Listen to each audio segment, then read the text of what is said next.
এই গুণ এবং বৈশিষ্ট্যগুলো যদি কোনো মানুষের মধ্যে থাকে, তাহলে সেই ব্যক্তি রহমানের বান্দা, আল্লাহর বান্দা হিসেবে বিবেচিত হবেন। আর এই গুণগুলো যদি কারোর মধ্যে না থাকে, এর বিপরীত গুণ থাকে, তাহলে সে শয়তানের বান্দা হিসাবে আল্লাহর কাছে বিবেচিত হবে। আমরা কি আল্লাহর বান্দা হতে চাই না শয়তানের বান্দা? আল্লাহর বান্দা হতে চাই। আল্লাহর বান্দা হওয়ার জন্য যা যা করা দরকার, সেই কাজগুলো করলেই যে আমরা স্বয়ংক্রিয়ভাবে আল্লাহর বান্দা হয়ে যাব, এমনটিও মনে করার কোনো কারণ নাই। আল্লাহর বান্দা হওয়ার জন্য যা যা করা দরকার, সেই কাজগুলো করার পরেও আল্লাহ যদি আমার সে বন্দিগি, আমার সে দাসত্ব, আমার সে গোলামি যদি গ্রহণ না করেন, তাহলে সেক্ষেত্রে আমি আল্লাহর বান্দা হতে পারব না।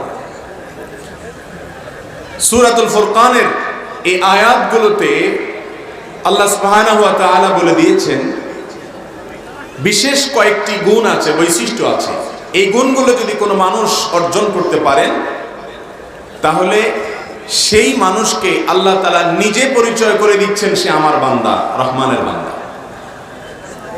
সেই গুণগুলো অর্জন করার চেষ্টা করা একজন আখিরাতে জান্নাত প্রত্যাশী মানুষের অন্যতম একটি বড় কাজ।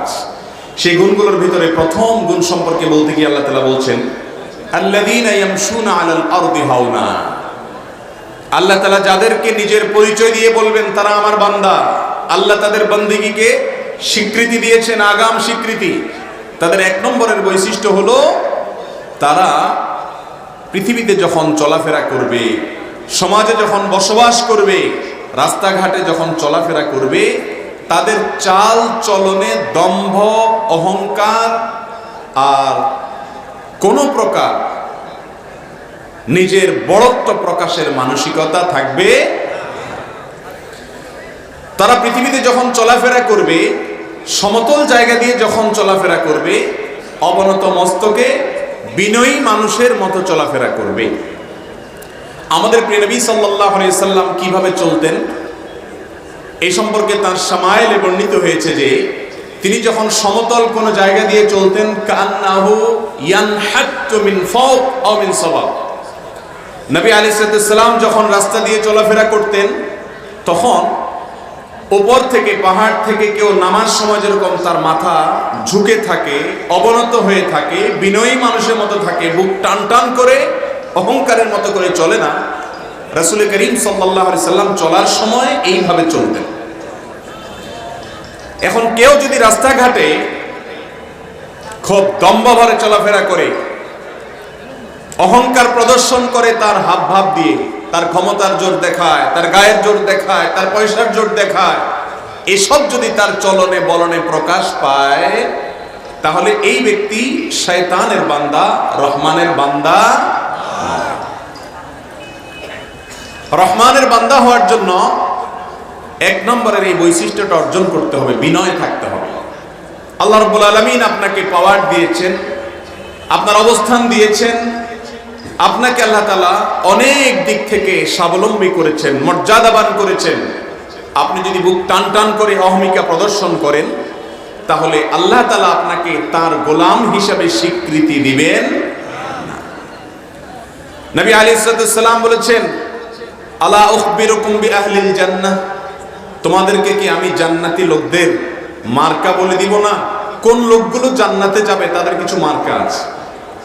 তিনি নিজেই জবাব দিয়ে বলছেন যে কুল্লু দাঈফিন মুতাদাঈফ, ওই সমস্ত মানুষেরা যারা দুর্বল, সমাজের মানুষরা তাদেরকে দুর্বল মনে করে, নিরীহ কিসিমের মানুষ। ব্যক্তিগত জীবনে তাওহীদ আছে, ইসলামের সমস্ত ফরজ বিধানগুলো মেনে চলে, আল্লাহর আদেশ নিষেধ অনুযায়ী চলে, আর তার চাল চলনে, আচার আচরণে, কাজে কারবারে সে এমন ভাবে চলে যে সমাজের মানুষ তাকে অমায়িক মানুষ হিসেবে স্বীকৃতি দেয় এবং ওই ব্যক্তিকে নিরীহ মানুষ মনে করে। এটা হলো জান্নাতি লোকদের একটা মার্কা।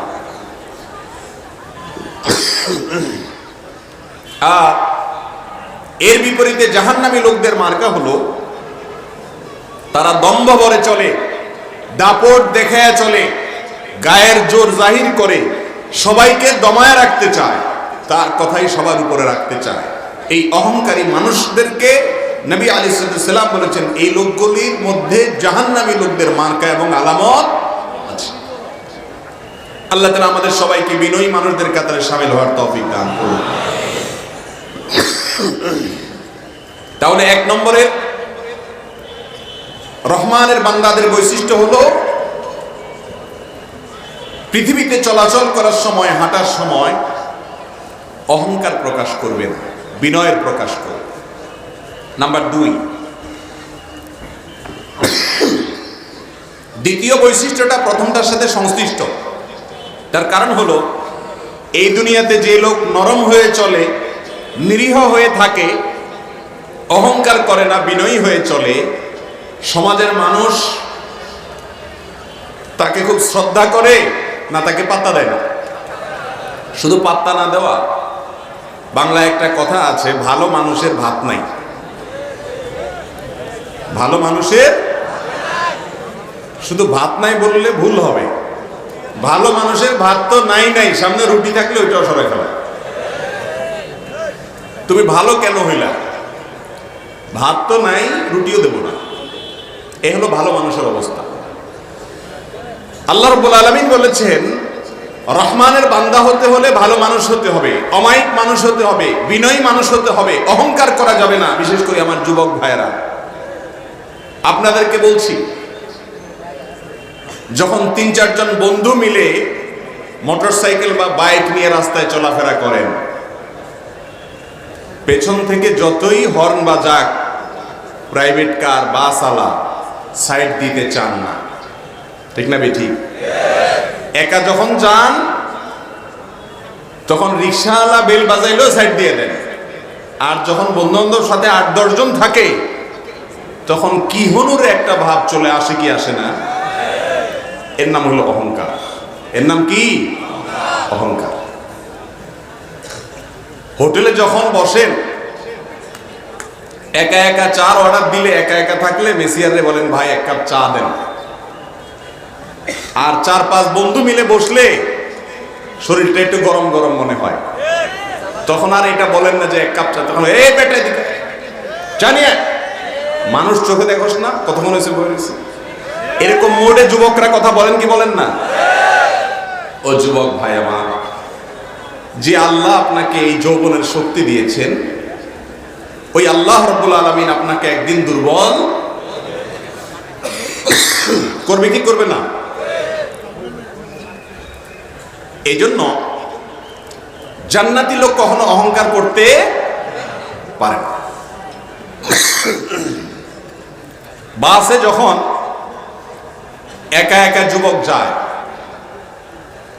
কন্ট্রাক্টর বেচারা যা বলে তা শুনে, মনে হয় যে ভাজা মাছটা উল্টে খাইতে যায়। বন্ধু বান্ধব 8-10টা মিলে উঠলে আর মানুষকে মানুষ মনে করে না। এই রোগগুলো কি আমাদের মধ্যে আছে না নাই ভাই?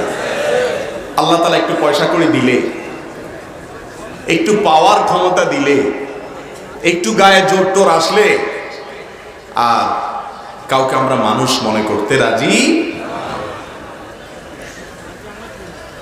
রাসূল করিম সাল্লাল্লাহু আলাইহি ওয়াসাল্লাম এর সাহাবীরা একবার দেখলেন একটা কুস্তি চলছে, কুস্তিতে এক লোক তার প্রতিপক্ষকে বারবার ঘায়েল করে ফেলছে, হারাইয়া দিচ্ছে। তখন সাহাবা একরাম বললেন যে মাশাআল্লাহ, কত বড় বীর, মারাত্মক বাহাদুর মানুষ। নবীজি সাল্লাল্লাহু আলাইহি ওয়াসাল্লাম বলেছেন, বুখারীতে হাদিসটি বর্ণিত হয়েছে, তোমাদেরকে কি আমি বলে দিব না, আলা আদুল্লুকুম আলা মান হুয়া আশাদ্দু মিননি, আমি তোমাদেরকে বলবো না যে এর চাইতে বড় বীর কে? বলে ইয়া রাসূলুল্লাহ অবশ্যই বলেন কে? তখন বলেছেন যা কারোর উপরে রাগ হয়েছে, তার ক্ষমতা আছে রাগ দেখানো, কিন্তু সে হজম করে ফেলেছে রাগটাকে, অহংকার করে নাই, এই ব্যক্তি হলো আসল বীর। আর রাগ উঠলেই ঝেড়ে দেয়, ছেড়ে দেয়, ধরে রাখতে পারে না, এ হলো ডায়রিয়ার রোগীর মতো আউট অফ কন্ট্রোল। একে সমাজের মানুষ মনে করে অনেক বাহাদুর, ও আসলে রোগী। যুবক ভাইরা আমার, রোগী হবেন না সুস্থ হবেন? সুস্থ হতে হলে কখনো অহংকার করবেন না। কখনো অহংকার, কিসের অহংকার? কার সাথে অহংকার? 5 থেকে 7 বার যদি টানা ডায়রিয়া হয়, বিছানা থেকে নড়তেও পারেন না, সে মানুষের আবার অহংকার করা সাজে? আল্লাহ তাআলা আমাদেরকে বিনয়ী হওয়ার তৌফিক দান করুন। এটা এখন সোনার হরিণ হয়ে গেছে ভাই। ওয়াজ করা অনেক সহজ, ভেতর থেকে নিজেকে ছোট মনে করা, বিনয়ী হওয়া, বিনম্র হওয়া, ভালো মানুষ হয়ে চলা, এটা বড় কঠিন একটি বিষয়। আল্লাহ তাআলা আমাদের সবাইকে এই গুণটি অর্জন করার তৌফিক দান করুন। তো যেই কথাটি বলছিলাম, আপনি রহমানের বান্দা হতে গিয়া, আল্লাহর খাঁটি বান্দা হতে গিয়া যখন বিনয়ী হবেন, নরম হবেন, ভালো মানুষ হবেন, তখন আপনার ভাত তো থাকবে না, রুটিও থাকবে না, আপনার ঘাড়ের উপরে এসে সবাই বসবে। ঠিক না ভাই? ঠিক। তখন আপনার জন্য দ্বিতীয় প্রশ্ন, দ্বিতীয় অ্যাসিড টেস্ট, সেটা কি? আপনি এবার কি করেন? আল্লাহ রাব্বুল আলামিন সেজন্য দ্বিতীয় বৈশিষ্ট্য বলেছেন, ওয়াইদা খাতাবাহুমুল জাহিলুনা ক্বালু সালামা। রহমানের বান্দাদের বৈশিষ্ট্য হলো তারা বিনয়ী হয়ে দুনিয়াতে থাকে, আর বিনয়ী হয়ে চলতে গিয়ে দুনিয়াতে বহু মানুষের তুচ্ছ তাচ্ছিল্য, হেয় প্রতিপন্ন করা, ওই যে ভাত রুটি সব সরায় নেওয়া, ষড়যন্ত্র করা, শত্রুতা করা, তার ক্ষতি করা, এগুলোর পেছনে মানুষ লেগে যাবে। যখন সেই কাজগুলো মানুষ করবে, তখন সে তাদের সাথে পাল্টা জবাব দিবে না, বরং মূর্খ, ঝগড়াটে, ফিতনাবাজ এবং দুষ্ট লোকদের দুষ্টামির বিপরীতে সে বলবে সালামা, অর্থাৎ এড়িয়ে যাবে, সেগুলোকে অ্যাভয়েড করে চলবে এবং খারাপ মানুষদেরকে কখনো প্রশ্রয় দিবে না এবং তাদের কথার জবাব দিতে যাবে না। এটা হলো রহমানের বান্দাদের দ্বিতীয় বৈশিষ্ট্য। আজকাল তো আমাদের অবস্থা এমন, কেউ আমাদেরকে একটা কথা বলবে আর পার পেয়ে যাবে, এটা কোনোদিনই সম্ভব। সামনে বলতে না পারলে পেছনে গিয়ে অন্তত একটা মনে মনে হলেও গালি দিয়ে দেয়। ঠিক না বে? ঠিক। যে তোর সামনে বলতে পারলাম না, তো পিছনে এসে একা একা একটা গালি দিয়ে দেয়, মনের ঝাল মিঠায় না। রহমানের বান্দার বৈশিষ্ট্য এটা না। ওয়াইদা খাতাবাহুমুল জাহিলুন ক্বালু সালামা। মূর্খ লোকেরা, ঝগড়াটে লোকেরা যখন ঝগড়া করতে আসবে, দেখবেন এই লোক ব্যাককল মানুষ, এর সাথে ঝগড়া করে কোনো লাভ হবে না, সে বুঝবে না, তার সে বুদ্ধি নাই, বা সে অহংকারী, বেয়াদব, তাহলে সেক্ষেত্রে তাকে এড়িয়ে যেতে হবে, তার সাথে ঝগড়া করা যাবে। কেউ ঝগড়া করছে আর আপনি ঝগড়া করবেন না, এটা আরেক কঠিন পরীক্ষা নাকি সহজ কাজ? আপনি কেউ ঝগড়া করলে যদি ঝগড়া না করেন, সবাই বলবে ব্যাপার কি, এর শরীরে মনে হয় রক্ত মাংস কিছু নাই, শয়তান ফুসলাবে।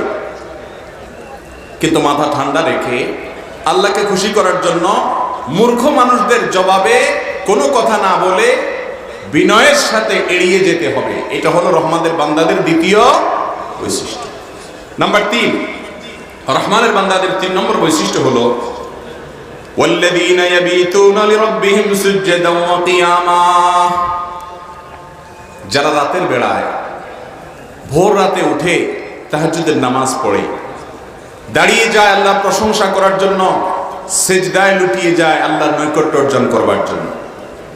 এটা হলো আল্লাহর প্রিয় বান্দা, রহমানের বান্দাদের 3 নম্বর বৈশিষ্ট্য। কোন এক সালাফ বলেছেন, যেই লোক ভোর রাতে উঠে বা তাহাজ্জুদের নামাজ আদায় করে না, এই লোক মুত্তাকি হতেই পারে না। মুত্তাকির জন্য তাহাজ্জুদের নামাজটা অবশ্যম্ভাবী বিষয়। আল্লাহর প্রিয় বান্দা হতে হলে, নেককার হতে হলে, আল্লাহর ওলি হতে হলে, ভালো মানুষ হতে হলে তাহাজ্জুদের কোনো বিকল্প নাই। আজকাল আমাদের তাহাজ্জুদ তো দূরের কথা, অনেক ভালো ভালো প্র্যাকটিসিং মুসলিম ভাইয়েরা আমরা ফজরের নামাজও পড়তে, ঠিক না ঠিক? এর কারণ হলো রাতে এশারের পরে আমাদের 12টা-1টা পর্যন্ত মোবাইলে আমরা ব্যস্ত থাকি, মোবাইলের মোনাজাতে থাকি, মোবাইলের মোনাজাত দেখতে দেখতে দেখতে মোবাইল ঘুমের চোটে যদি মুখের উপরে ভেঙে পড়ে, তারপরে যে মোবাইলটা রাখি। শহর কি গ্রাম, সর্বত্র রাত 12টা-1টা যদি শোন আপনি, তাহাজ্জুদ তো দূরের কথা, ফজরের নামাজের সময় আপনার ঘুম ভাঙার কথা। এই যে ওয়াজ করছি আমরা রাত জেগে, এটাও তো সুন্নাহ বিরোধী কাজ। রাসূল করিম সাল্লাল্লাহু আলাইহি সাল্লাম এশার পরে কথা বলা পছন্দ করতেন না। দ্বীনের কথা, ইসলামের কথাও আগে আগে বলে শেষ করতে হবে। এশার নামাজের পর শুয়ে যেতে হবে। স্বামী স্ত্রীর কথোপকথন ছাড়া এশার পরে আর কোনো কথা প্রশংসনীয়। কিন্তু আমাদের দেশে ওয়াজ মাহফিল জমেই এশার পরে, শুধু ওয়াজ মাহফিল। টেলিভিশন প্রোগ্রাম বলেন, বাসা বাড়িতে যে সমস্ত টকশোগুলো হয় আমাদের ড্রয়িং রুমে, টেলিভিশনের রুমে, এই সব জমে কখন? এশারের পরে। ভাইরা আমার, আল্লাহ তাআলার প্রিয় বান্দা হওয়ার জন্য তাহাজ্জুদের নামাজের কোনো বিকল্প নাই। যে ব্যক্তি তাহাজ্জুদের নামাজ পড়ে, আল্লাহ রাব্বুল আলামিনের সাথে তার একটা নিবিড় এবং গভীরতম সম্পর্ক তৈরি হয়। একটা দিন তাহাজ্জুদ পড়ে দেখেন, সন্ধ্যা রাত্রে তাড়াতাড়ি শুয়ে পড়েন এশা পড়ে, এরপরে তাহাজ্জুদের সময় উঠে যান, 2-4 রাকাত নামাজ পড়ে আল্লাহর সাথে একটু কথা বলেন, দোয়া করেন। আল্লাহ তাআলা বান্দার সবচেয়ে নিকটবর্তী হয়ে যান ভোর রাতের সময়টাতে। দুনিয়ার আসমানে এসে আল্লাহ তাআলা ডেকে ডেকে বলেন, বান্দা আছো কি কেউ ক্ষমা প্রার্থনাকারী, আমি ক্ষমা করব? আছো কি কেউ আমার কাছে কিছু চাইবে, আমি দেব? আল্লাহ ডেকে ডেকে আগাম আমাদেরকে ক্ষমার কথা বলেন। ভাইরা আমার, তাহাজ্জুদের নামাজ যদি কোনোদিন পড়তে পারেন, দেখবেন সারা দিন আপনার আনন্দিতভাবে কাটবে। একটা পবিত্রতম অনুভূতি আপনার মধ্যে জাগ্রত হবে, যেটা অন্য কোনো ইবাদতের মাধ্যমে হবে না। তাহাজ্জুদ পড়ার পরে আপনি দিনে বের হয়েছেন, কোনো বিপদ হয়েছে, সুবিধা অসুবিধা হয়েছে, সঙ্গে সঙ্গে আপনার মনে হবে আমি তো ভোর রাত্রে মালিকের সাথে কথা বলেছিলাম, মালিকের সাথে আমার একটা একান্ত সম্পর্ক আছে যেটা সবাই নেই। সবাই যখন ঘুমিয়েছিল তখন আমি মালিকের সাথে একটা বিশেষ আলাপ করেছিলাম, তার সাথে আমার একটা স্পেশাল সম্পর্ক আছে, একটা স্পেশাল রিলেশন আছে। আমি তার খাস বান্দা, ইবাদুর রহমান, রহমানের বান্দা, কারণ আমি তাহাজ্জুদ পড়েছি। আল্লাহ তাআলা আমাদেরকে তাহাজ্জুদের নামাজ পড়ার অভ্যাস গড়ে তোলার তৌফিক দান করুন। এই আয়াত থেকে বোঝা গেল, আল্লাহর প্রিয় বান্দা হতে হলে, রহমানের বান্দা হতে হলে তাহাজ্জুদ পড়তে হবে। তাহলে তো 5 ওয়াক্তের ব্যাপারে খুব বেশি গুরুত্ব না দিলেও চলবে, তাই না? তাহাজ্জুদ পড়াটা যদি আল্লাহর প্রিয় বান্দা হওয়ার জন্য পূর্ব শর্ত হয়, তাহলে 5 ওয়াক্ত নামাজ তো অবশ্যই পড়তে হবে, সেটা তো বলাই বাহুল্য, ঠিক না বেঠিক? আল্লাহ তাআলা আমাদেরকে এই গুণটি অর্জন করার তৌফিক দান করুন। এখন অনেক ভালো ভালো মানুষদের কাছ থেকে তাহাজ্জুদ হারিয়ে গেছে। ফেসবুক আসার পর থেকে আর তাহাজ্জুদের নামাজ, ভালো ভালো মানুষ যে তাহাজ্জুদ পড়তো তার তাহাজ্জুদের নামাজও নিয়ে গেছে ফেসবুকে, ইউটিউবে, ঘন্টাকে ঘন্টা সেখানে ডুবে থাকে, কোনো কাজ নাই, তারপরেও হাতাইতে থাকে। আর এমন এক রোগ, ফেসবুক স্ক্রলিং এর কোনো এন্ডিং আছে? মোবাইলটা হাতে নিয়ে যে এভাবে টানতে থাকেন আঙ্গুল দিয়ে, এই টানার কোনো শেষ আছে? নেট দুর্বল হয়ে গোল হয়ে ঘুরতে থাকে। তার মানে তুমি অপেক্ষা করো, তোমার জন্য আরো আইটেম আছে, কোথাও যাইও না, ঠিক না বে ঠিক? ইউটিউব বলেন আর ফেসবুক বলেন, কাহিনী এই। যুব সমাজ সহ সকল স্তরের মানুষের ধ্বংসের এক বড় কারণ হয়ে দাঁড়িয়েছে আর সোশ্যাল মিডিয়ার এডিকশন। এটা নেশা। আল্লাহ তাআলা আমাদেরকে নেশা থেকে হেফাজতে থাকার তৌফিক দান করুন। তাহলে আল্লাহ তাআলার প্রিয় বান্দা হওয়ার জন্য ভাইরা আমার তাহাজ্জুদের অভ্যাস গড়ে তুলতে হবে। আর তাহাজ্জুদের অভ্যাস গড়ে তোলার জন্য সন্ধ্যা রাত্রে তাড়াতাড়ি শোয়ার কোনো বিকল্প হতে পারে না। নাম্বার 4, والذين يقولون ربنا اصرف عنا عذاب جهنم إن عذابها كان غراما إنها ساءت مستقرا ومقاما। রহমানের বান্দাদের 4 নম্বরের বৈশিষ্ট্য হলো তারা আল্লাহর কাছে জাহান্নাম থেকে পানাহ চায়। কোত্থেকে পানাহ চায়? জাহান্নাম থেকে পানাহ চায়। এটাও হারিয়ে গেছে। কিভাবে হারিয়ে গেছে আমি বলি। আমাদের আল্লাহর কাছে দোয়া, দুরুদ এগুলো বেশিরভাগ হয় দুনিয়াবী বিষয়কে কেন্দ্র করে। নিজে দোয়া করলেও দুনিয়া, হুজুরের কাছে দোয়া চাইলেও দুনিয়া। আপনারা আজ পর্যন্ত জীবনে শুনছেন যে কোনো লোক একটা দোয়ার অনুষ্ঠান করছে? কেন? একজন হুজুরকে আনছে, দোয়া চাইছে বা দোয়ার অনুষ্ঠান করছে এই উদ্দেশ্যে যে হুজুর দোয়ার অনুষ্ঠান করছে এই জন্য যে আল্লাহ যেন আমাকে জাহান্নাম থেকে মুক্তি দেয়। শুনছেন এরকম দোয়ার অনুষ্ঠান? দোয়ার অনুষ্ঠান তো পরের কথা, নিজেও আল্লাহর কাছে দোয়া চাইলে দুনিয়ার রুটি রুজি চায়। আল্লাহ ঘর বাড়ি দেন, ছেলে সন্তান দেন, বউটারে মানুষ করে দেন, ছেলে মেয়েগুলোর মানুষ বানায় দেন, বউরা বলে জামাইটারে মানুষ করে দেন, বাস এই দোয়া। ঠিক না বেঠিক? আহকামুল হাকিমিন রব্বুল আলামিনের কাছে শুধু দুনিয়া চাচ্ছেন। আল্লাহই শিখিয়ে দিয়েছেন রব্বানা আতিনা ফিদ দুনিয়া হাসানা ওয়া ফিল আখিরাতে, শুধু দুনিয়া চাইও না, আল্লাহর কাছে মূল চাওয়া তো হবে আখিরাত, সাথে দুনিয়াটাও চাইবেন। এখন আমাদের আখিরাতের আসলে তেমন কোনো দরকার, কারণ আমাদের আখিরাতটা হইল টুকটাক আর দুনিয়াটা হইল ঠিকঠাক। ঠিক না বেঠিক? এই জন্য দুনিয়া চাই আমরা আল্লাহর কাছে, দিন চাই না। অনেক মাজারে মানুষ যায়, মাজারে যায় যদি কিছু চায় সেটা শিরক, সেটা আল্লাহর সঙ্গে কি করা হয় তাতে। এই শিরকের ক্ষেত্রে এসে আরেকটা গলত করে, শিরক তো করে মাজারে কেউ আজ পর্যন্ত আপনারা শুনছেন যে পৃথিবীর কোনো মাজারে কেউ এই উদ্দেশ্যে গেছে যে সেখানে গেলে আল্লাহ একটু আমাকে জাহান্নাম থেকে মুক্তি দিবে? শুনছেন আপনারা আজ পর্যন্ত? জান্নাতুল ফেরদাউস পাওয়ার আশায় মাজারে গেছে, শুনছেন আজ পর্যন্ত আপনারা? জীবনে কখনো শুনছেন? মসজিদে জিলাপি মিষ্টি নিয়ে আসছে, বেদাতি পদ্ধতিতে মিলাদের মাধ্যমে দোয়া করাবে, এনে বলছে হুজুর মিলাদের জন্য মিষ্টি আনলাম, মিলাদের অ্যারেঞ্জ করছি, আপনার হাদিয়াও দিলাম, সবই ঠিক আছে, দোয়া করেন। হুজুর বলে কি জন্য মিলাদ পড়াবেন, উদ্দেশ্য কি? বলে হুজুর আল্লাহ যেন আমাকে জাহান্নাম থেকে মুক্তি দেয়। শুনছেন আজ পর্যন্ত এরকম ঘটনা? তার মানে কি আপনাদের জান্নাতে, আমাদের জান্নাতে যাওয়াটা নিশ্চিত হয়ে গেছে, জাহান্নাম থেকে বাঁচা নিশ্চিত হয়ে গেছে? তাহলে আল্লাহর কাছে সব কিছু চান সঠিক বেঠিক বিভিন্ন পদ্ধতিতে, শিরকি পদ্ধতিতে বা সঠিক পদ্ধতিতে, কিন্তু জাহান্নাম থেকে পানা চাওয়া হয়। ভাইরা আমার, যে জাহান্নামের ভয়ে আল্লাহর প্রিয় বান্দারা, আল্লাহর নৈকট্যপ্রাপ্ত বান্দারা চোখের পানি ফেলে ভয়ে থরথর করে কাঁপতে থাকে, সেই জাহান্নাম থেকে যদি পানাহ না চান, চাওয়ার পরেও অনেকে পানাহ পাবে না। সেখানে আপনার জীবনে 30, 40, 50 বছর চলে গেছে, 1 মিনিট জীবনে চোখের পানি ফেলে একাকী মালিকের কাছে হাত তুলে দোয়া করেছেন কিনা কখনো? আল্লাহ এত খারাপ আমি, এত ভুল কাজ করি, আল্লাহ আপনি ক্ষমা করে একটু জান্নাতটা দিয়েন, আল্লাহ জাহান্নামে দিয়েন না। এটা আমাদের জীবনে খুব বেশি হয়। কিন্তু আল্লাহর প্রিয় বান্দা হতে হলে জাহান্নাম থেকে আল্লাহর কাছে পানা চাওয়ার অভ্যাস থাকতে হবে। করবেন তো ইনশাআল্লাহ? একাকী যখন রাস্তায় চলবেন, আল্লাহর সাথে কথা বলবেন, আল্লাহর সাথে কথা বলার যে ইন্টারেস্ট ভাইরা আমার, যে স্বাদ আল্লাহর সাথে কথা বলার, নিজের স্ত্রীর সাথে অনলাইনে চ্যাট করে কথা বলে, প্রিয়জনের সাথে কথা বলে, ছেলে মেয়ের সাথে কথা বলে, আপনজনের সাথে কথা বলে সেই স্বাদ নাই মালিকের সাথে কথা বললে যে স্বাদ পাওয়া যায়। একা একা যখন রাস্তা দিয়ে যাবেন, একটু আল্লাহর সাথে মনে মনে কথা বলবেন, আল্লাহ মনের ভাষাও বুঝেন, মালিক মাফ করে দিয়েন। জাহান্নামের আযাব অনেক ভয়াবহ, ইন্নাহা সাআত মুস্তাকাররান ওয়া মুকামা, অনেক খারাপ জায়গা। আল্লাহ আমি আপনার কাছে পানাহ চাই। করবেন তো ইনশাআল্লাহ? রহমানের বান্দা হতে হলে, আল্লাহর প্রিয় বান্দা হতে হলে তাদের এই কাজটা করতে হবে, জাহান্নাম থেকে পানাহ চাইতে হবে।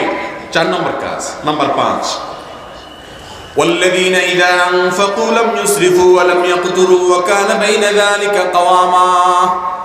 জান্নাতি লোকদের আরেকটা বৈশিষ্ট্য, ইবাদুর রহমান, রহমানের বান্দাদের, যাদেরকে আল্লাহ নিজের বান্দা বলে নিজে পরিচয় দিয়েছেন, সেই গর্বিত মানুষদের আরেকটা বৈশিষ্ট্য হলো তারা যখন খরচ খরচা করে, টাকা পয়সা খরচ করে, অপব্যয় করে না, আবার কৃপণতাও করে না। আমাদের সমাজে আজকাল দেখবেন মানুষের দিনকাল ভালো। মুরব্বী চাচাদেরকে জিজ্ঞাসা করবেন 20-40 বছর আগে কোন রকম ভাত তরকারিটা জোগাড় করতে কষ্ট হয়ে গেছে, আর আজকাল আমাদের দিনকাল এত বেশি ভালো যে এখন বার্থডের জন্য হাজার হাজার লক্ষ লক্ষ টাকা খরচ করে। ঠিক না বেঠিক? আকিকার নামে অনুষ্ঠান করতে গিয়া লক্ষ লক্ষ টাকা খরচ করে, বিবাহ বার্ষিকীর নামে অনুষ্ঠান করতে গিয়া লক্ষ লক্ষ টাকা খরচ করে। যেই দেশে এখনো শীতের কষ্টে গরিব কাঁপে, উত্তরবঙ্গের কোন কোন এলাকাতে শীতের কষ্টে মানুষ মারা পর্যন্ত যায়, সেই দেশে মুসলমানের সন্তান তথাকথিত বিবাহ বার্ষিকী, তথাকথিত জন্মদিবস ইহুদি খ্রিস্টানদের পদ্ধতিতে করতে গিয়ে লক্ষ লক্ষ টাকা নষ্ট করে। হালাল কাজে, দরকারি কাজেও যদি কেউ অতিরিক্ত খরচ করে, অপচয় করে, অপব্যয় করে, আল্লাহ রাব্বুল আলামিনের কাছে কিয়ামতের দিন জবাবদিহি করতে হবে কি হবে না? অতএব ভাইরা আমার, এই অপচয়কারী কখনো আল্লাহর প্রিয় মানুষ হতে, আবার কৃপণতা যে করে সেও আল্লাহর প্রিয় বান্দা হতে পারে না। একজন আল্লাহর প্রিয় মানুষ হতে হলে, রহমানের বান্দা হতে হলে অপচয়, অপব্যয় এবং কৃপণতা দুইটাকে বাদ দিয়ে ব্যয়ের ক্ষেত্রে সব সময় একজন মুসলমানকে মিতব্যয়ী হতে হবে। যতটুকু দরকার ততটুকু খরচ করতে হবে। আল্লাহ তাআলা আমাদেরকে তৌফিক দান করুন। আজকাল তো ছেলে মেয়ে যদি কিছু বলে, বউয়ে যদি কিছু বলে, জামা একটার জায়গায় 5টা হলো আমরা কি এই চিন্তা করি না কিয়ামতের দিন কয়েকটা প্রশ্নের জবাব দেওয়া ছাড়া পাও না আনার ক্ষমতা কারোর থাকবে না। তার ভিতরে একটা হলো সম্পদ সম্পর্কে আল্লাহ জিজ্ঞাসা করবেন, ওয়ান মালিহি মিন আইন ইকতাসাবাহু ওয়া ফীমা আনফাক। সম্পদ কোত্থেকে খরচ করেছেন, কোথায় খরচ করেছেন। মালিকের কাছে প্রতিটি বিষয়ে জবাব দিয়ে করা লাগবে কি লাগবে না? অতএব অপচয় করবেন না। শীতের কাপড় আছে ছেলের, আরেকটা কিনছেন যে পুরানটা কিভাবে পরি, একটা গত বছর পড়েছে এই বছর আবার কিভাবে পরি। অথচ আপনার আশেপাশে বহু মানুষ শীতে কাঁপছে, কনকনে শীতে। এই জন্য একজন মুসলমানকে আগে একজন মানুষ হতে হয়। ভালো মানুষ না হলে কখনো ভালো মুসলমান হওয়া যায় না। নবীজি বলেছেন, আহাব্বুন নাসি ইলাল্লাহি আনফাহুম লিন-নাস। মানুষের মধ্যে আল্লাহর কাছে সবচেয়ে প্রিয় মানুষ সে যে মানুষের উপকারে সবচেয়ে বেশি আসে, মানুষের কল্যাণে যে বেশি নিজেকে নিয়োজিত করে রাখে। আল্লাহ তাআলা আমাদের সবাইকে পরোপকারী মানুষ হওয়ার তৌফিক দান করুন। মানুষের উপকারে আমরা কাজ করব, স্বার্থপর হব না। এই পৃথিবীটা এখন ভোগবাদিতার সময় চলছে। সবাই নিজের ভোগের কথা চিন্তা করে, মানুষের কথা চিন্তা করে না। রহমানের বান্দা হতে হলে অপচয়, কৃপণতা কোনোটাই করা যায় না। মিতব্যয়ী হতে হয়, হিসেব করে চলতে হয়, মানুষের কল্যাণার্থে কাজ করতে হয়। আল্লাহ তাআলা আমাদেরকে এই গুণটি অর্জন করার তৌফিক দান করুন। নাম্বার 6, ওয়াল্লাযীনা লা ইয়াদউনা মা'আল্লাহি ইলাহান আখার। রহমানের বান্দারা কখনো শিরিক করতে পারে না। রহমানের বান্দারা কখনো শিরিক করতে, তারা মনে করে সকল কিছুর ক্ষমতা একমাত্র সংরক্ষণ করেন স্বয়ং রব্বুল আলামিন। দোয়া করে তারা আল্লাহর কাছে, ইবাদত করে কার? আল্লাহ।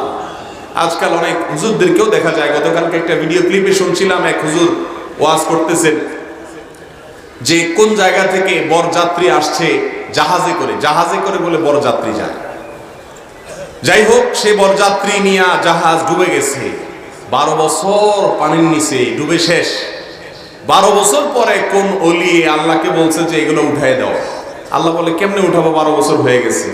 তো আল্লাহর ওলি বলে, আল্লাহকে আল্লাহর ওলি নাকি বলতেছে যে আল্লাহ আমার কথা যদি শুনো ভালো কথা, না শুনলে তোমার 3টা গোমর ফাঁস করে দিবে। সুবহানাল্লাহ বলবেন না নাউজুবিল্লাহ বলবেন? সুর দিয়ে বললে অবশ্য সুবহানাল্লাহ বলে ফেলতে পারতেন। ভাইরা আমার, এই সমস্ত আলোচনা এদেশের মুসলমানরা গোগ্রাসে গিলছে। জাহাজ 12 বছর পানির নিচে ডুবে গেছে, আল্লাহর ওলির সাথে উঠানোর জন্য আল্লাহকে আলটিমেটাম দেয়। চিন্তা করেন, যেখানে আল্লাহর নবী মুসা আলাইহিস সালাম কিয়ামতের দিন ইয়া নফসি ইয়া নফসি করবে, সে আল্লাহকে বলে, বাংলার পীর বলে যে আল্লাহকে আলটিমেটাম দেয়, তোমার গোমর ফাঁস করে দেব। নাউজুবিল্লাহ। ভাইরা আমার, এ জাতীয় শিরকি কথাবার্তা অহরহ এদেশে ছড়াছড়ি হচ্ছে। আমরা শিরকের মধ্যে নিমজ্জিত। রহমানের বান্দা তার তাওহীদটাকে মজবুত করবে। তাওহীদের ক্ষেত্রে কোনো ছাড় হবে, তাওহীদের ক্ষেত্রে কোনো কম্প্রোমাইজ চলবে না। শিরকের ধারে কাছে যাওয়া যাবে না। তাহলে সে কখনো মুসলমানই হতে পারবে না। রহমানের বান্দা হওয়া তো অনেক পরের কথা, আল্লাহর প্রিয় মানুষ হওয়া তো অনেক পরের কথা। আরেকজনে শুনছিলাম, আরেক গাঁজাখড়ি গল্প, আষাঢ়ি গল্প বলতেছে যে কোন লোক জাহাজ ডুবে যাচ্ছে, সে বলতেছে আল্লাহর কোনো অলি টলি আছে যে আমার কথা শুনবে, আমাকে একটু বাঁচাবে। তো আল্লাহর ওলি দূর থেকে চট্টগ্রামের কোন জায়গা থেকে শুনছে, শোনার পরে বলছে রশি নিয়ে আয় খাদেমকে। রশি আনছে, আনার পরে বলছে ছোট্ট একটা ফুল গাছের গোড়ায় বাঁধছে, বলে এবার টান। এবার টানতেছে, রশি টানে, আর ওই দিয়ে জাহাজ কাছে আসে। সুবহানাল্লাহ বলবেন না? এখন রশি বলে কাছে আসতে আসতে জাহাজ একেবারে কাছে চলে আসছে, তারা উদ্ধার হয়ে গেছে। বিপদে পড়লে কি আল্লাহর ওলিরে ডাকার কথা না আল্লাহকে ডাকার কথা? নামাজের প্রত্যেক রাকাতে বলতেছেন ইয়্যাকা না'বুদু ওয়া ইয়্যাকা, আল্লাহ তোমারই ইবাদত করি, তোমার কাছেই শুধু সাহায্য চাই। যেখানে প্রত্যেক রাকাতে আপনি নিজের স্বীকৃতি দিচ্ছেন, আল্লাহ শিখিয়ে দিয়েছেন আল্লাহ আপনার কাছেই শুধু সাহায্য চাই। ইয়্যাকা নাস্তাঈন আরবি গ্রামার অনুযায়ী এটা হাসার বা সীমাবদ্ধতার কথা বলে, অর্থাৎ সাহায্য শুধুমাত্র আল্লাহর কাছে চাইবো, অন্য কোনো অদৃশ্য শক্তির কাছে চাইবো। কোন অদৃশ্য শক্তির কাছে সাহায্য চাওয়া শিরক। সাহায্য চাওয়া হবে কার কাছে? আল্লাহর কাছে। এখন অলিরা এত পাওয়ারফুল, বাংলাদেশের অলিদের যে ওই জাহাজ গভীর থেকে 12 বছর পরে উঠে ফেলে হাতের ইশারা চলে আসে। ভাইরা আমার, কারামাতুল আউলিয়ায়ে হাক্কুন, আহলুস সুন্নাহ জামাতের আকীদা বিশ্বাস হলো আল্লাহর নেককার বান্দাদের মাধ্যমে অলৌকিক কোনো কিছু ঘটতে পারে, এটা অস্বাভাবিক না। কিন্তু অলৌকিক কিছু ঘটানো, এটা কোনো পীর, কোনো বুজুর্গ নিজের হাতে সংরক্ষণ করেন। আল্লাহ তাআলা কাকে দিয়ে কারামত জাহির করবেন না করবেন, এটা সম্পূর্ণ কার ব্যাপার? নিজের হাতে কোনো পাওয়ার সংরক্ষণ তো স্বয়ং রাসূল করিম সাল্লাল্লাহু আলাইহি সাল্লামেরও ছিল। যদি থাকতো তাহলে ক্ষুধার তাড়নায় পেটে পাথর বাঁধা লাগতো। উহুদের ময়দানে কাফেরদের আঘাতে রাসূলের দাঁত ভাঙতে হতো। শরীরে আবু জাহালের আঘাতে শরীর থেকে রক্ত ঝরাতে হতো। তায়েফের ময়দানে কাফেরদের আঘাতে জর্জরিত হতে হতো। বোঝা গেল রাহমাতুল লিল আলামিন আল্লাহর হাবিব স্বয়ং নিজে পর্যন্ত কোনো পাওয়ার সংরক্ষণ করেন না। সকল পাওয়ারের একমাত্র মালিক স্বয়ং আল্লাহ রাব্বুল আলামিন। অতএব মুসলমান যদি মনে করে কোনো পীরের পাওয়ার আছে, জাহাজের ডাক দিয়ে সে বাঁচাইতে পারে, তার হাতে সংরক্ষণ আছে, ক্ষমতা, এটা কখনো ঈমানের সাথে সঙ্গতিপূর্ণ কথা হতে। একটা ফার্সি কবিতা আছে খুব জনপ্রিয়, আমরা অনেকে পড়ি, অনেক আলেম ওলামারাও বলেন, আউলিয়ারা হস্তে কুদরত আজেলা তীরে জুস্তা বাজ গর্দানাত জাদা। অর্থাৎ ওলিদের আল্লাহর পক্ষ থেকে দেওয়া সংরক্ষিত পাওয়ার আছে, তীর আসলে ওটাকে তারা ফিরাই দিতে পারে, যে কোনো তীর আসে। মুহাম্মদুর রাসূলুল্লাহ সাল্লাল্লাহু আলাইহি সাল্লামকে উহুদের ময়দানে যখন কাফেররা আঘাত করেছে, সেটাকে তিনি ফিরিয়ে দিতে পেরেছেন। অলৌকিকতা সমস্ত নবীদের ছিল, এটাকে মুজিজা বলা হয়। আর আল্লাহর নেককার বান্দাদের মাধ্যমে অলৌকিকতা হয়, সেটাকে অস্বীকার করার সুযোগ নাই। কিন্তু অলৌকিকতা কার মাধ্যমে কি হবে না হবে, এইটা একমাত্র আল্লাহর ইখতিয়ারে, কোনো ওলির, কোনো বুজুর্গের ইখতিয়ারে থাকতে পারে না যে আপনি তার কাছে চাইবেন। তো এই সমস্ত কথা বলে আমাদের অনেক ভাই বোনরা শিরকে লিপ্ত হচ্ছেন কি হচ্ছেন না। আল্লাহ তাআলা আমাদের ঈমানগুলোকে হেফাজত করার তৌফিক দান করুন। তো এই যে রহমানের বান্দাদের বৈশিষ্ট্য হলো ওয়াল্লাযীনা লা ইয়াদউনা মা'আল্লাহি ইলাহান আখার, আল্লাহর কাছে চাইবো, সাথে অন্য কাউকে চাইবো না। আল্লাহও লাগে, ইল্লাহও লাগে। এটা কি শিরকি কথা না তাওহীদি কথা? বলে উপরে আল্লাহ, নিচে আপনি, বলে না? চেয়ারম্যান সাহেবকে, মেম্বার সাহেবকে পাম করতে দেওয়ার জন্য বলে চেয়ারম্যান সাহেব উপরে, আল্লাহ নিচে। তার মানে আল্লাহ আর আপনি দুজন মিলে আমার কাজটা করবেন, নাউজুবিল্লাহ। এটা কি ইমানদারের কথা? দুনিয়াতে ওসিলার প্রয়োজন হয়, আল্লাহই করাবেন, আল্লাহই যথেষ্ট। ওসিলা কাকে দিয়ে আল্লাহ কাজ নেবেন সেটা আল্লাহ ভালো জানেন। কোন ইল্লা টিল্লার মুখাপেক্ষী আল্লাহ, আমরা মাধ্যম গ্রহণ করব ঠিক আছে, তবে বিশ্বাস থাকবে এই মাধ্যমের কিচ্ছু নাই, যা করার সব কে করবেন? আল্লাহ। এরপরে 6 নম্বর না 7 নম্বর, পরের নম্বর 7 নম্বর হলো ওয়ালা ইয়াকতুলুন আন-নাফসাল্লাতী হারামাল্লাহু ইল্লা বিল হক। রহমানের বান্দারা কোনো অন্যায় ভাবে কোনো মানুষকে হত্যা করতে পারে। আপনারা বলবেন আমরা তো মানুষ হত্যা করি না, আমরা ভালো মানুষ। খুনি হইতে তো কলিজা লাগে, আমরা তো বিড়াল দেখলেই দৌড় দেই, কিসের খুনি হবে? যাক ভালো, আলহামদুলিল্লাহ আপনারা মানুষ খুন করেন না, ভালো। কিন্তু একটা মানুষ খুন এ যুগে ঘরে ঘরে মানুষ করে, সেটা হলো ভ্রূণ হত্যা। আছে না না এগুলা? 4 মাসের সন্তান, 5 মাসের সন্তান মাতৃগর্ভে, টের পায় নাই, পরে টের পেয়ে গেছে, মেডিসিন দিয়ে নষ্ট করে ফেলে দিয়েছে। এটাও মানুষ খুন করা, এটাও মানুষ। বহু ভদ্রবেশী নামাজি মানুষ, আপনি খুনি, আপনি খুন করেছেন, আপনি আপনার সন্তানকে হত্যা করেছেন, ভ্রূণ হত্যা করেছেন। আছে না নাই আমাদের মধ্যে? আপনার যদি কোনো সন্তান এখন এই মুহূর্তে জন্ম হলে সমস্যা হয়, আপনার স্ত্রী শারীরিকভাবে তিনি ফিট না, তিনি অসুস্থ, বা এমন কোনো জায়গায় আছেন এখন সন্তানকে মানুষ করতে পারছেন না, পারিপার্শ্বিক কোনো কারণে এই মুহূর্তে সন্তান দুনিয়াতে আসাটা আপনার জন্য সুবিধাজনক না, আপনি আগে থেকে জন্ম নিয়ন্ত্রণ করেন, এটা জায়েজ আছে শর্ত সাপেক্ষে। 1, স্থায়ীভাবে জন্ম নিয়ন্ত্রণ করবেন না, লাইগেশন করবেন না, অস্থায়ীভাবে করবেন। নাম্বার 2, রিজিকের অভাবে কি খাওয়াবো সেই চিন্তা করবেন না, কারণ আল্লাহ বলেছেন লা তাকতুলু আওলাদাকুম খাশিয়াতা ইমলাক, তোমরা তোমাদের সন্তানদেরকে রিজিকের ভয়ে হত্যা করো না। নাহনু নারযুকুহুম ওয়া ইয়্যাকুম, আল্লাহ বলছেন আমি আল্লাহ তোমাদেরকে তাদেরকে সবাইকে রিজিক দেব। রিজিকের ভয়ে জন্ম নিয়ন্ত্রণ নয়, জন্ম নিয়ন্ত্রণ হবে অন্য কোনো কারণে, যৌক্তিক কারণে, স্বাস্থ্যগত কারণে, পরিবেশগত কারণে। এখন এই মুহূর্তে সন্তান আমার দুনিয়াতে আসলে আমাদের জন্য অসুবিধাজনক হচ্ছে পরিস্থিতি, তাহলে আমি 2 বছর, 1 বছর, 4 বছর বা যে কোনো সময়ের পরে সন্তান আসুক সেই জন্য চেষ্টা করব। এভাবে জন্ম নিয়ন্ত্রণ করা অবশ্যই কি আছে, জায়েজ আছে। কিন্তু যারা ভ্রূণ হত্যা করেন, ভ্রূণ হত্যা তো দূরের কথা, আজকাল জীবিত সন্তানকে পর্যন্ত ফেলে চলে যাচ্ছে, আছে না নেই? অবৈধ সম্পর্কের প্রশিক্ষণ যারা দিয়ে থাকে নাটক সিনেমার মাধ্যমে, নোবেলের মাধ্যমে, উপন্যাসের মাধ্যমে, তাদের এই সমস্ত কুশিক্ষায় শিক্ষিত অশিক্ষিত হয়ে অবৈধ সম্পর্ক করে বাচ্চা হয়ে গেলে ড্রেনে ফেলে যায়, আছে না নাই? এই সব খুনির কাতারে চলে যাবে। রহমানের বান্দারা কখনো মানুষ হত্যা করতে, অতএব ভ্রূণ হত্যা করা এটাও কি এক প্রকারের হত্যা। বাইরে আমার 7 নম্বর বৈশিষ্ট্য হলো রহমানের বান্দাদের তারা মানুষ হত্যা করে অন্যায় ভাবে। 8 নম্বর হলো ওয়ালা ইয়াজনু, জেনা করে না। এমন একটা অপরাধ জেনা, এটা থেকে পবিত্র, এটা থেকে পরিচ্ছন্ন মানুষ এ যুগে খুঁজে পাওয়া বড় কঠিন। আপনারা বলবেন কই আমরা তো জেনা টেনা করি না, আপনি মানুষ খুঁজে পাচ্ছেন না, আমরা এতগুলো মানুষ আপনার পছন্দ হয় না? ভাইরা আমার, জেনার বিভিন্ন ধরন আছে। আজকাল প্রতিটা মোবাইলে বিশেষ করে স্মার্টফোন যদি থাকে তাহলে প্রতিটা মোবাইলের মধ্যেই জেনার আইটেম বেশিরভাগ মোবাইলে আছে না নেই? ফেসবুকে, ইউটিউবে ওয়াজও শুনে সাথে হারাম জিনিসও দেখে। এই রোগটা আমাদের মধ্যে আছে না নেই? রহমানের বান্দা হতে হলে, জান্নাতে যেতে হলে, আল্লাহর প্রিয় বান্দা হতে হলে, মানুষ হতে হলে নিজের বিরুদ্ধে সংগ্রাম করতে হবে। হারাম জিনিস দেখা যাবে। জিনাল আইনি আন নাজর, নবীজি বলেছেন চোখের জিনা হলো দেখা। আগে তো সিনেমা হলে গিয়ে দেখতে হতো, এই জন্য হুজুররা বা টুপি মাথায় দিয়া মনে চাইলেও যাইতে পারতো না, ঠিক না বেঠিক?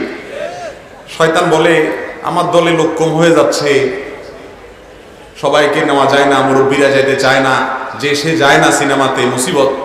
এই জন্য শয়তান সিনেমা ভরে দিছে মোবাইলের মধ্যে, যে কষ্ট করে আর টিকিট খরচ করে সিনেমা দেখার দরকার নাই, তোমার পকেটেই সিনেমা দিয়ে দিছি, সারাদিন দেখো আর জাহান্নামে যাও, দেখো আর জাহান্নাম নিশ্চিত করো, টিকিট বুকিং দাও, ঠিক না বেঠিক? আল্লাহ তাআলা আমাদেরকে এই অপরাধ থেকে বেঁচে থাকার তৌফিক দান করুন। এটা অনেক কঠিন কাজ, এই সংগ্রাম অনেক কঠিন। নিজের মোবাইলকে হারাম থেকে পরিচ্ছন্ন রাখা, হারাম কোনো কিছু না দেখা অনলাইনে অফলাইনে, এটা ঈমানের পরিচয় দিতে হয়। এরকম ঈমানদার মানুষ বড় কঠিন। নামাজি রোজাদার পাবেন, কিন্তু লুকিয়ে লুকিয়ে একাকিও হারাম জিনিস দেখে না এমন মানুষ পাওয়া আজ বড় কঠিন। এটা মহামারী হয়ে গেছে, এটা থেকে চাইলেও বাঁচতে পারে। একা একা কেউ দেখে না, শয়তান ফুসলা একটু দেখে নেয়। এই রোগটা আমাদের মধ্যে আছে না নাই? আল্লাহ তাআলা আমাদের সবাইকে হেফাজত করুন। রহমানের বান্দাদের 8 নম্বরের বৈশিষ্ট্য হলো তারা জেনা করে না। 9 নম্বরের বৈশিষ্ট্য হলো তারা তওবা করে। যদি কখনো অপরাধ হয়ে যায় সঙ্গে সঙ্গে অস্থির হয়ে যায়। অনেক মানুষ আছে যারা অপরাধ করার পর গুনাহ করে ফেলেছেন, কিন্তু গুনাহ করে শেষ করার পর যখন সম্বিত ফিরে আসে, চৈতন্য ফিরে আসে, তখন তিনি আফসোস করেন এবং মনে মনে আল্লাহর কাছে লজ্জিত হন, ক্ষমা চাইতে থাকেন, নিজেকে ভৎসনা করেন। এই ব্যক্তিদের নফসকে বলা হয় নফসে লাওয়ামা, যার প্রবৃত্তি তাকে ভৎসনা করে, কেন তুমি এই ছোট কাজটা করলা, কেন এই হারাম কাজটা করলা, আল্লাহকে নাকশ করলা। এরকম নিজের ভেতরে যদি অপরাধের অদৃশ্য দাহন নিজেকে জ্বালাতে থাকে এবং ভয়ে আল্লাহর কাছে তওবা করেন, এই তওবার গুণটা যাদের মধ্যে থাকবে, অন্যায় হলে সাথে সাথে মাপ চেয়ে আল্লাহর কাছে ক্ষমা চেয়ে আল্লাহর কাছে ফিরে যাওয়া, এই গুণটা হলো রহমানের বান্দাদের 9 নম্বরের গুণ। আর 10 নম্বর হলো ওয়াল্লাযীনা লা ইয়াশহাদুনা যুর, যারা মিথ্যা সাক্ষ্য দেয় না। রহমানের বান্দারা মিথ্যা সাক্ষ্য, আপনারা বলবেন ভাই কি বলেন না বলেন, মিথ্যা সাক্ষ্য আমরা কোত্থেকে দেবো? আদালতে জীবনেই যাইনি, মিথ্যা সাক্ষ্য দেবো কেমনে? আমরা তো রহমানের বান্দা এমনি হয়ে রয়েছে। আমি দেখাই কিভাবে মিথ্যা সাক্ষ্য দেন বা আমরা দেই। একজন দোকানদার তার একজন কাস্টমার এসে জিজ্ঞেস করছে, ভাই এ মালটা ভালো হবে? আপনি বললেন ভালো হবে মানে? ভাই আমার বাসায়ও নিয়ে গেছি আমি একটা, খুব ভালো ভাই, আমি নিজে ব্যবহার করি, ডাহা মিথ্যা কথা। এরকম রোগ আছে না নাই আমাদের মধ্যে? আপনি জানেন জিনিসটা 2 নম্বর বলতেছেন, না ভাই 1 নম্বর। এটাকে বলে মিথ্যা সাক্ষ্য দেওয়া। আপনার এই কথা বলাটা এটা সার্টিফিকেট, ভালো বললেন আপনি, এটা একটা সাক্ষ্য। এই মিথ্যা সাক্ষ্যটা আমরা অহরহ দিচ্ছি কি দিচ্ছি না? বিয়ের জন্য আসছে আপনার ভাতিজি আপনার ভাগ্নির সাথে, দোষ ত্রুটি যা আছে সব লুকাই দিয়ে বলতেছেন ওর মতো মানুষ হয় না, একদম রাবেয়া বসছি ফেরেশতার মতো। আপনি জানেন বহুত আকাম কুকাম করে ধরা পড়ছে, কিন্তু আপনি লুকায়া সত্য কথাটাকে গোপন করে মিথ্যা তথ্য দিলেন, এটা মিথ্যা সাক্ষ্য দেওয়া। আছে না নাই আমাদের মধ্যে? আরেকটা মিথ্যা সাক্ষ্য, তো এটা থেকে বাঁচার লোক তো পাওয়া কঠিন, বিশেষ করে যুবকরা। পরীক্ষার হলে নকল করে পাশ করছেন, চুরি করে দেখে পাশ করছেন, মাদ্রাসা পড়ছেন আর স্কুলে পড়ছেন, যাই করছেন, সার্টিফিকেট নিয়ে নিছেন, আমি এ গ্রেড পাইছি, এ প্লাস পাইছি, অমুক পাইছি, তমুক পাইছি। আসলে আপনি এটা পান নাই, আপনি চুরি করে পাশ করছেন। এই সার্টিফিকেট, এটা আপনার জন্য সাক্ষ্য, এটা আপনার জন্য একটা কি, এই সার্টিফিকেটটা আপনার জন্য সাক্ষী। আপনি যে সার্টিফিকেট নিয়ে গেলে এটা মিথ্যা, আপনি আসলে এটার উপযুক্ত না। এই রোগটা আমাদের মধ্যে আছে না নাই? আল্লাহর প্রিয় বান্দারা, রহমানের প্রিয় বান্দারা কখনো মিথ্যা সাক্ষ্য দিতে পারে। আমরা যখন হাতিয়াতে মাদ্রাসায় পড়ি, আমার মনে আছে নীতি নৈতিকতায় এই পরিমাণ বলিয়ান ছিলেন, তখন দেখেছি মাদ্রাসার ছাত্র ভাইদেরকে, আমি ছোট ছিলাম, বড় ভাইদেরকে এবং সবাইকে দেখেছি, ওস্তাজ ডেকে এনে বললেন, বাবা প্রশ্ন লিখে নাও খাতায়। তো ছাত্ররা লিখে নিয়েছে, সব ছাত্রদের ক্ষেত্রে একই কথা বলছে। 400-500 ছাত্র ছিল মাদ্রাসা, প্রত্যেক ক্লাসের ছাত্রদেরকে ডেকে এনে ওস্তাদ বলতেন প্রশ্ন লেখো, 1 2 3 প্রশ্ন লিখে দিয়েছে। এবার বলেন যাও রুমে যে 3 ঘন্টা সময়, 4 ঘন্টা সময় আছে, এর মধ্যে উত্তর লিখে নিয়ে আসো। ছাত্ররা গিয়ে রুম থেকে উত্তর লিখে নিয়ে আসছে, কেউ কিতাব খোলে, বই খুলে কেউ দেখে নেই। এগুলো তো এখন রূপকথার গল্পের মতো মনে হবে, তাই না? এত মনিটরিং এর পরেও নকল তো নকল, চুরির উপরে সিনা চুরি থাকলে সেটাও হয়, ঠিক না বেঠিক? নীতি নৈতিকতা হারিয়ে গেছে। রহমানের বান্দা হতে হলে মিথ্যা সাক্ষ্য দেওয়া যাবে না। আল্লাহ তাআলা আমাদেরকে মিথ্যা থেকে বেঁচে থাকার তৌফিক দান করুন। এই যে মিথ্যা সাক্ষ্যগুলোর আইটেমের কথা বলছে, অনেক দাড়িওয়ালা টুপিওয়ালা মাহফিল শুনতে শুনতে কান ঝালা ফালা, কোন হুজুর কি ওয়াজ করছে লাইন সহ মুখস্থ, কিন্তু এই আকাম কুকাম গুলা তলে তলে করি আমরা। আছে না নাই বলে? কখনো রহমানের প্রিয় বান্দা হওয়া যাবে না, নীতিবান হতে হবে। নাম্বার 10, ওয়াল্লাযীনা ওয়া ইযা মাররু বিল্লাহি মাররু কিরামা। অনর্থক কাজ থেকে বেঁচে থাকতে হবে, অনর্থক কাজ থেকে বেঁচে থাকতে হবে। আজ বেশিরভাগ মুসলমানরা অনর্থক কাজে কোনো না কোনো ভাবে সম্পৃক্ত। শয়তান 3টা আইটেম বাইর করছে। যুবকদেরকে সময় নষ্ট করার জন্য একটা আইটেম, মুরব্বীদের সময় নষ্ট করানোর জন্য আরেকটা আইটেম, মহিলাদের সময় নষ্ট করানোর জন্য আরেকটা আইটেম। যুবকদের আইটেম হলো ফেসবুক, ইউটিউব, এটা হলো যুবকদের আইটেম। আর কিছু লাগে না, শয়তানের এক ডোজেই যুবকের লাইফ শেষ। ও জাহান্নামের অতল তলে যাওয়ার জন্য আর বেশি কিছু দরকার হয় না। এই 2টা অ্যাপই ওর ধ্বংস প্রায় করে দিচ্ছে, ঠিক না ঠিক? স্ক্রল করতে করতে করতে কোনো শেষ নাই, মনে হয় যে কি জানি হারাই গেছে, খুঁজতেছে, ঠিক না ঠিক? যেখানে যাবেন, বাসে উঠেন, রেলে উঠেন, বিমানে উঠেন, বিমানের উপরে তার নেটওয়ার্ক থাকে না, তাও টানে। ভাইরা আমার, এই টানার কোনো শেষ, জামাত শুরু হয়ে গেছে, কিন্তু স্ক্রল চলতে আছে। যেভাবে টানতে থাকে, একদিনে ফেসবুকের কত হাজার বার এরকম টান দিছেন, কিন্তু আল্লাহর কালাম দেখা যায় সারা বছরে একটা পৃষ্ঠাও উল্টানোর সুযোগ হয় না। যুবকদেরকে সময় নষ্ট করার জন্য এরকম কিছু আইটেম ইবলিস দিয়ে দিছে, আর মুরব্বীদেরকে দিছে চায়ের দোকান, অফলাইন টক শো। বাংলাদেশে এমন কোন টেলিভিশন চ্যানেল আছে যে চ্যানেলে 24 ঘন্টা শুধু টক শো চলে? আছে কোন টিভি চ্যানেল? একটা চ্যানেল আছে, ওইটার নাম হলো চায়ের দোকান। সকালে খোলার পর থেকে নিয়ে রাত বন্ধ করা পর্যন্ত অনবরত বিরতিহীন টক শো চলে, ঠিক না ঠিক?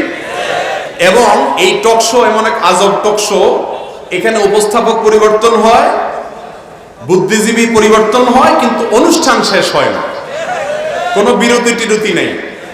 সারাদিন ওনারা দেশ জাতি নিয়ে চিন্তা করেন, গবেষণা করেন, ঠিক না ঠিক? এত বুদ্ধিজীবী এই দেশের চায়ের দোকানে দোকানে মোড়ে মোড়ে, এই জন্য দেশটারই দুরবস্থা। কারণ এই দেশে কাজের লোক নাই, সব বুদ্ধিজীবী। ভাইরা আমার, অনেক মুরব্বী আছে, ছেলে মেয়েরা ধরে ধরে ঢাকায় নিয়ে যায়, বাবা চলেন একটু আমাদের বাসায় থাকেন। 2 দিনে বেশি 3 দিন হইলে চাচা বলে, বাবা আমার দিয়া, আমার ভালো লাগে না। কেন ভালো লাগে না? কারণ চাচার টকশো শেষ হয়ে যাচ্ছে। ঠিক না ঠিক বলেন? ভাইরা আমার, এই বিষয়গুলো আমাদের ভাববার বিষয়। চায়ের দোকানে বসে বসে সময় নষ্ট করছেন। ডক্টর খন্দকার আব্দুল্লাহ জাহাঙ্গীর রাহিমাহুল্লাহ একটা কথা বলতেন।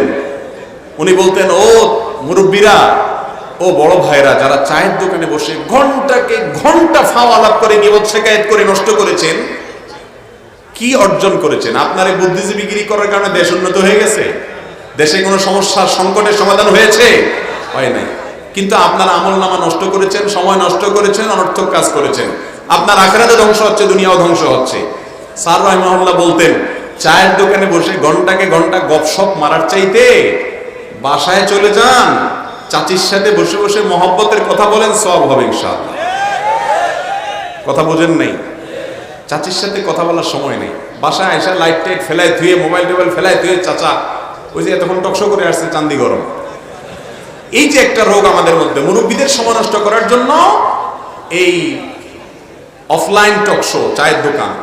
যুবকদের সময় নষ্ট করার জন্য শয়তান কোন আইটেম দিয়েছে? ফেসবুক আর ইউটিউব। আর মহিলাদেরকে সময় নষ্ট করার জন্য তাদেরও আইটেম আছে, স্টার জলসা আছে। স্টার জলসা আছে না নাই? আর স্টার জলসা লাগবে কেন?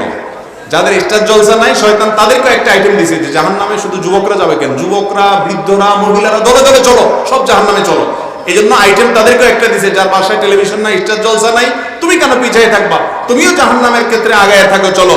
আশেপাশে মহিলা কে কি করছে না করছে, গীবত শিকায়েত, দলবাজি, গ্রুপিং এবং এই সমস্ত চগলখুরি ইত্যাদি, এগুলো শুধু মহিলারা পুরুষরা সবার মধ্যে আছে না নাই? আল্লাহ তাআলা আমাদেরকে সময়ের অপচয় করা থেকে হেফাজত থাকার তৌফিক দান করুন। রহমানের বান্দারা কখনো সময় অপচয়কারী হতে পারে না। ওয়াল্লাযীনা ওয়া ইযা মাররু বিল-লাগবি মাররু কিরামা, অনর্থক কাজের ধারে কাছেও তারা যায় না, এড়িয়ে চলে।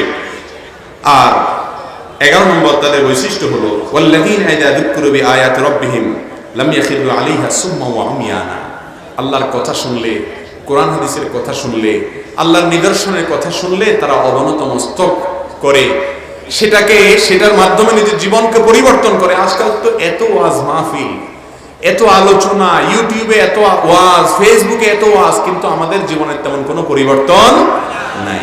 কারণ হলো আমরা আসলে ওয়াজ শুনি না, আমরা আওয়াজ শুনি। আমাদের ওয়াজ ভালো লাগে না, আমরা আওয়াজ পছন্দ করি। আর ওয়াজ রাত 2টা পর্যন্ত করলেও শুনতে রাজি আছে, কিন্তু ফজর পড়তে।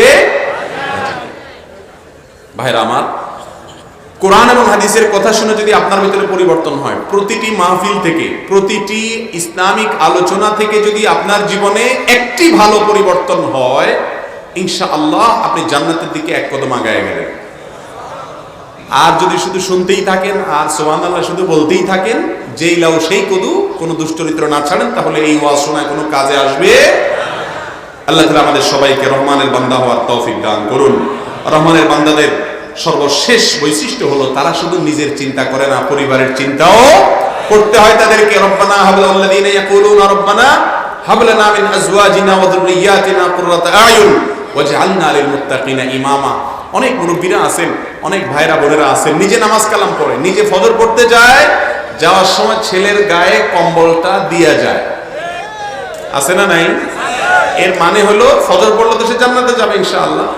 এর মানে হলো, বাবা আমি জান্নাতে যাচ্ছি, তুই যা জাহান্নামে যা, তোরে কম্বল দিয়ে দিলাম, তুই জাহান্নামে যা।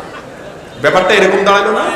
আপনার যদি বিশ্বাস হয় আল্লাহর ইবাদত, আল্লাহর ফরজ নির্দেশ না মানলে জাহান্নামে যেতে হবে, তাহলে আপনি কম্বল কিভাবে দিয়ে যান? ঠিক না ঠিক? মা নিজে উঠে ফজর নামাজ পড়তেছে, নিজে বোরকা পড়তেছে, আর নিজের যুবতী মেয়েটা বেপরদায় চলছে, অন্য ছেলেদের সাথে হারাম সম্পর্কে লিপ্ত আছে। আর মা বাবা উল্টা বলে, নিজেরা নামাজ কালাম পড়ে আর বলে যে ওরা এই বয়সে একটু আধটু করে। এই রোগটা আমাদের মধ্যে আছে না নাই? এই রোগের কারণে আনুষ্কার মতো ঘটনা, দিহানের মতো সন্তানরা ধ্বংস হয়ে যাচ্ছে, ধ্বংসার দ্বার প্রান্তে চলে যাচ্ছে, একের পর এক অঘটন ঘটছে। এই জন্য আমাদের হেফাজত করতে হবে। আল্লাহ তাআলা আমাদেরকে তৌফিক দান করুন। জান্নাতি মানুষরা শুধু নিজে জাহান্নাম থেকে বাঁচার চেষ্টা করবে না, পরিবারকে সহ জাহান্নাম থেকে বাঁচার চেষ্টা করবে। অনেকে বলে যে ছেলেকে বলি কথা শোনে না, মেয়েকে বলি কথা শোনে না। আমি বলি, আপনার ঘরে যদি আগুন লাগে, আপনার ছেলে শুয়ে থাকে, আপনি কি বলবেন? 2 বার 3 বার ডাকছি, ছেলে তো শুনে না, তো আমি কি করবো? আমার চেষ্টা তো আমি করছি, ওকে আমি বাইরে হয়ে গেলাম, আর ছেলে পুলিশাই হয়ে যাক। কোনো বাপের এমনি করবে? কথা শুনে না মানে কোলে করে নিয়ে হলেও ওরে বাইরে নিয়ে ফেলবে, ঠিক না ঠিক? কারণ ওকে আগুন থেকে বাঁচাতে হবে।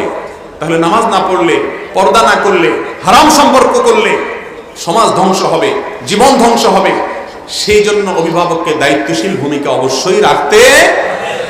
আজ আমাদের দেশে যে কিশোর গ্যাং দেখতে পাচ্ছি, অপরাধের প্রবণতা দেখতে পাচ্ছি বাচ্চাদের মধ্যে পর্যন্ত, এখান থেকে উত্তরণের সবচেয়ে বড় এবং সহজ পথ হলো পরিবার থেকে ধর্মীয় শিক্ষা, ইসলামী শিক্ষা দেওয়া।